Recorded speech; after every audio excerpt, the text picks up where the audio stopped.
سلام.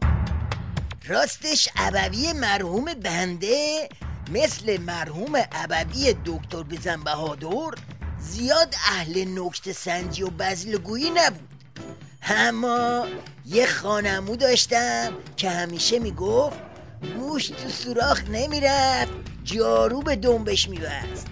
حالا این حکایت سیدعلی موشه.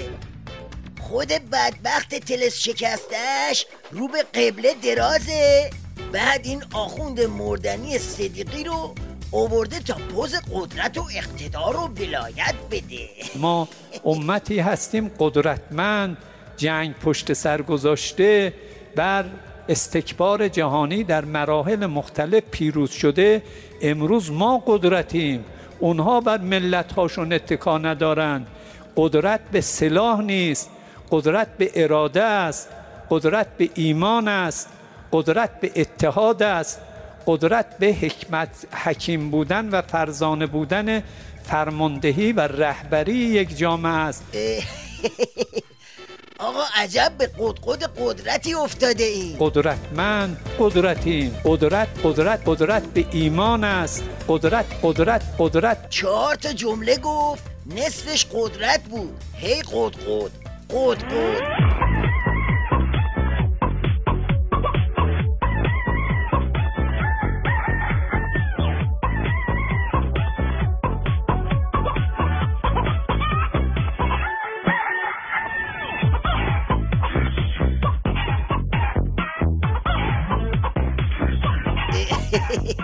این آقا مرغ فکر میکنه با این روزه ها میتونه نرمش ذلیلانه سیدعلی و دیپلماسی سینه‌خیز نظام واسه مذاکرات هسته‌ای رو پنهون کنه، اما سوز دل اصلی عظما قاطی همین قدقدا میزنه بیرون. مسئله اول اعتماد سازی است.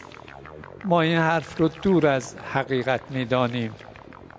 ایران از ابتدا حرکتش، انقلابش، جهادش، انتخاباتش، امامش، امتش آینه شفاف و آب زلال بوده. ابهامی در حرکت ما نبوده.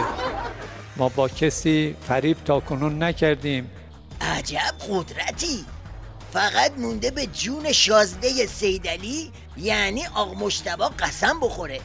هر کی حتی یه واحدم آخوند شناسی پاس کرده باشه از حرفای این یارو به یقین میرسه که یه روده راست تو شکم این آخوندا نیست.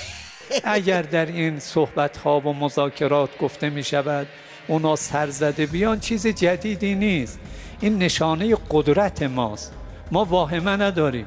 به این میگن بند آب دادن قهرمانانه. بابا طرح محرمانه زهرخوری سیدعلی رو لو دادی که. خب تا اینجا امتیازی که قرار شده به طرف حسابا بدی و فهمیدی، بقیهش. و مسئله چهارمی که باید در این مسئله به دنبالش بود لغو کامل تحریم هاست. اوه بعد جوری گلاب زدی حاجی. دست گذاشتی رو درد اصلی عظما، رفتی رو همون مصیبتی که سیدعلی به خاطرش به زهرخوری افتاده. زود باش یه جوری جمع و جورش کن، افتضاح به بار اومد.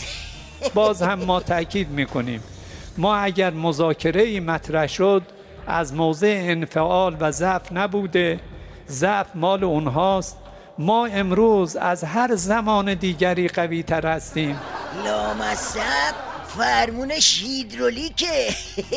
یهو از فرعی فلاکت میپیچه تو اتوبان قدرت. ولی فقیه یه وکیل مثل تو داشته باشه دیگه نیازی به امثال موشکاف نداره. ببین روزگار چه بلایی بر سر خامنه آورده که بعد عمری روزخونی و شامورتی بازی حالا جون و جنمه یه خالی بندی ساده رو هم نداره. سیدعلی آخه قدرت تویی یا من؟ آخه قدرت تویی یا من؟ شوکت تویی یا من؟ سیده رو به حشمت بسپار چلیوندنش با من.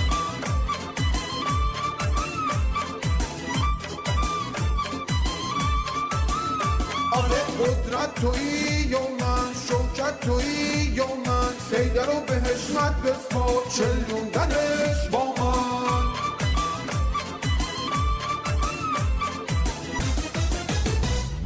عزم و چپر بسو کمک وان خوردی ترک تو مکتر سوز و کلک شاگرد تو این روستا امام اون گور به گور این نفته شد تو هم میری دام دام درم رام